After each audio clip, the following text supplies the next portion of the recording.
Salut, c'est Willis pour Data from Scratch. On se retrouve ensemble dans les rues de Paris pour cette nouvelle vidéo. Bon, je suis à Paris, comme tu le sais peut-être.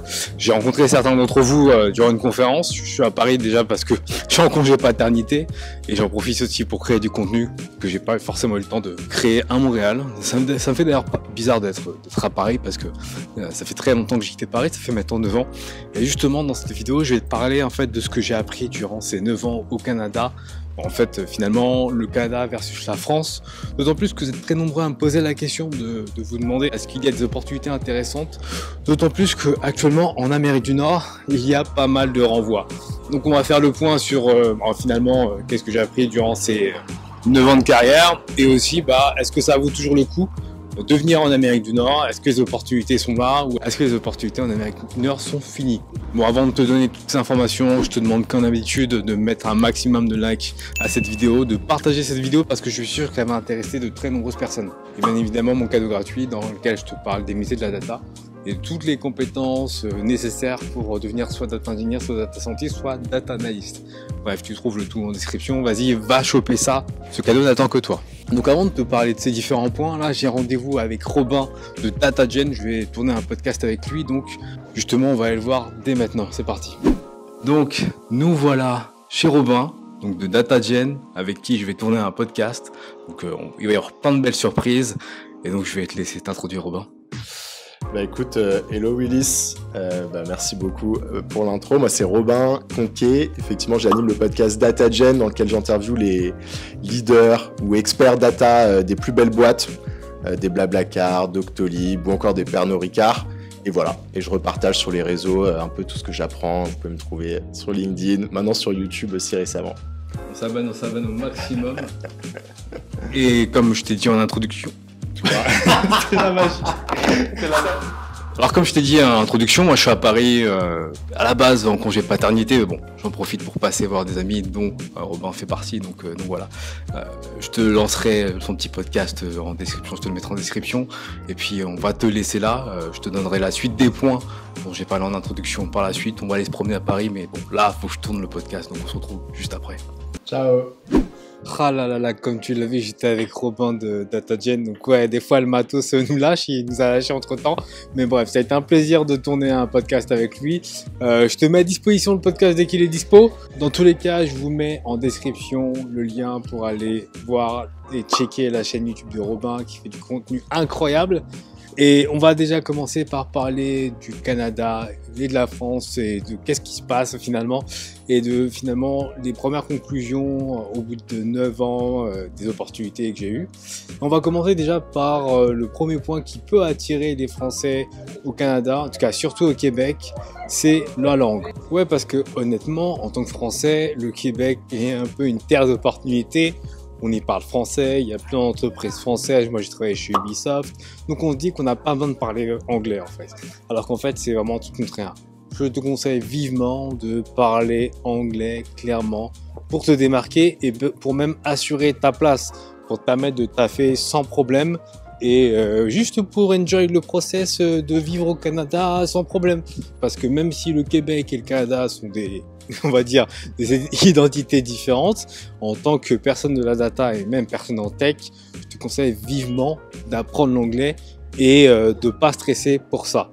Donc bref, c'était mon premier point. Bon, comme tu le vois, c'est un peu un vlog à l'arrache, il y a du bruit autour de nous, mais bon, c'est ça que j'aime. Et puis voilà, puis moi ça me fait un peu bouger partout à Paris pour profiter un peu du beau temps. Autre chose aussi, c'est le rythme de travail. Alors, tout particulièrement au Québec, quand même, le rythme de travail, il est chill. Mais malgré ce rythme de travail dans les métiers de la data et technologique, ça demande quand même de faire de grosses veilles technologiques. Donc même si effectivement le travail est plus chill, ça demande peut-être probablement plus de travail personnel pour te donner au courant des nouvelles technologies, pour te former, etc. Alors qu'en France, les gens travaillent tard, mais je pense qu'une fois qu'ils terminent le travail, c'est fini. Moi je dirais dans les métiers technologiques, effectivement, on va faire un 9-17 heures, mais moi j'ai pour habitude, surtout que je suis créateur de contenu comme tu le vois, j'ai pour habitude de rentrer chez moi et bosser un peu, faire de ma veille, tester de nouvelles technologies, etc., etc. Je pense que je l'aurais probablement moins fait en France. J'ai quand même l'impression qu'en Amérique du Nord ça va plus vite, En tout cas, c'est un ressenti, c'est juste mon ressenti. Mais je te dirais que c'est ça, si je dois comparer au niveau du rythme de vie en France, effectivement, au Canada, on va peut-être travailler moins dans le monde professionnel, alors surtout au Québec, mais je te dirais quand même que tu devras prendre le temps de faire ta veille, et donc ça te prendra du temps sur ta vie personnelle. En tout cas, moi, c'est comme ça que je le fais, que je vois. Bon, je suis toujours impressionné par la beauté des lieux à Paris, comme tu l'as vu dans les petites images que je t'ai montrées à l'instant. Enfin bref. Autre chose qui est important à considérer quand tu viens au Canada, et puis plus globalement en Amérique du Nord, c'est la sécurité de l'emploi. Actuellement, effectivement, il y a des grosses vagues de layoffs. En gros, les gens se font cutter, se font renvoyer. Alors, c'est difficile de savoir en fait si ça vaut le coup de venir ou pas malgré ça. Mais tout ce que je peux te dire, c'est que c'est que temporaire. Il se peut que là, au moment où je tourne la vidéo, c'est-à-dire février et mars, enfin plutôt mars 2024, ça dure jusqu'à, je sais pas, juin, juillet, et puis qu'on ait une grosse reprise autour de septembre, octobre, mais en fait personne ne sait. Mais moi, quand c'est comme ça, ce que je te dirais, c'est que tu dois être capable d'avoir un réseau, que ce soit d'ailleurs en France ou au Canada, même aux États-Unis, tu dois être capable de créer un réseau qui pourra te sécuriser si jamais tu te fais renvoyer. Et ça peut arriver à tout le monde de se faire renvoyer en Amérique du Nord. Il n'y a pas de magie, ça arrive à tout le monde. Malheureusement, c'est comme ça. Il y a moins de sécurité de l'emploi. C'est aussi pour ça que les salaires sont élevés. Justement, je te parle des salaires juste après.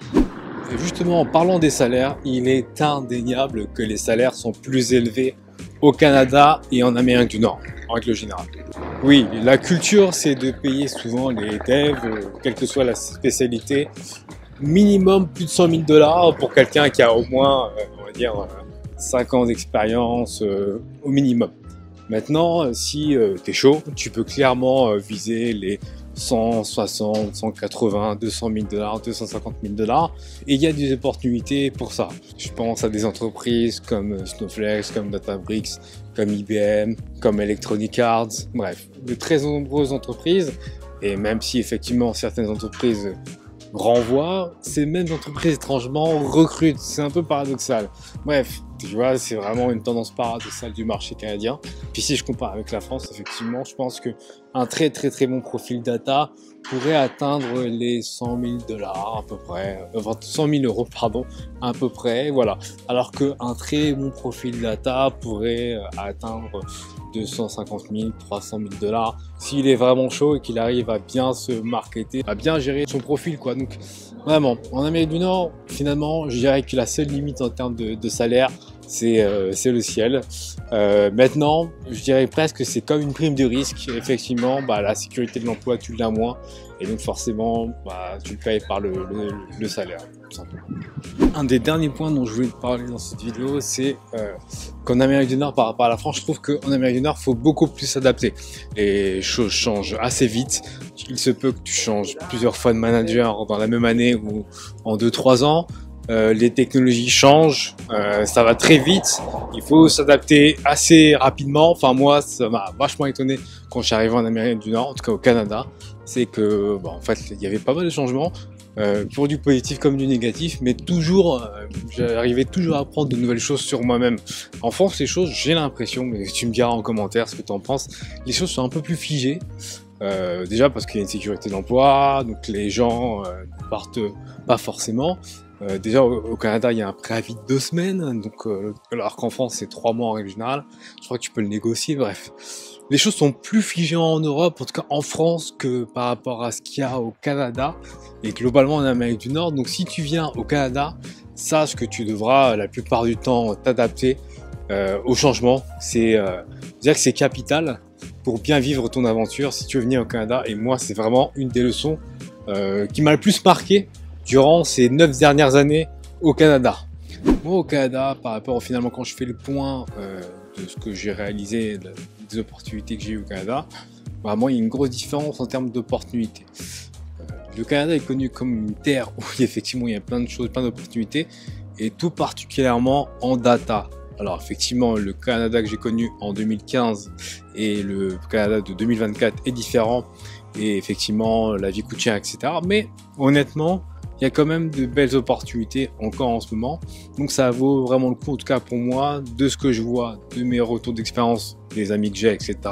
Ça vaut le coup quand même de venir au Canada pour avoir de meilleures opportunités professionnelles. J'ai l'opportunité de travailler pour Ubisoft, pour d'autres entreprises, pour Ticketmaster actuellement. Donc honnêtement, ça vaut vraiment la peine. Donc moi, déjà le premier point, c'est oui, il y a des opportunités au Canada pour tout ce qui est data engineering, data scientist et data analyst. Et tous les profils adjacents bien sûr. Bon voilà, on arrive pas loin de la fin de la vidéo. Puis en faisant cette vidéo, je voulais juste faire un point avec toi de moi ce que j'ai constaté au Canada concernant les opportunités professionnelles. On me demande beaucoup de questions concernant est-ce que le Canada c'est un pays pour s'installer, pour s'expatrier en tant que professionnel de la data, et je pense que oui.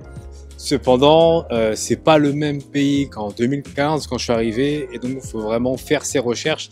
Je t'ai fait pas mal de vidéos justement concernant le Canada, comment trouver des postes au Canada, etc., etc. Donc il y a vraiment pas mal de choses que j'ai créées. J'ai même une playlist que je vais te mettre en description, mais globalement, tu as toutes les informations pour savoir si c'est fait pour toi ou pas. Maintenant, tu as l'aspect culturel qui va dépendre des personnes. Il y a aussi le CV de la personne qui peut jouer. Bref, ça va être à toi de faire des recherches concernant ton envie ou pas de venir au Canada. C'est vraiment une envie personnelle. Moi, pour l'instant, je suis bien, mais c'est vrai que pendant un moment, j'ai réfléchi à me dire est-ce que je reviendrai pas en France ou j'irai pas ailleurs. J'ai d'autres pays en tête, mais je t'en dirai un peu plus tard. Bref, là, tu vois, c'était vraiment un vlog un peu à l'arrache. Voilà, la bonne franquette, on se prend pas trop la tête.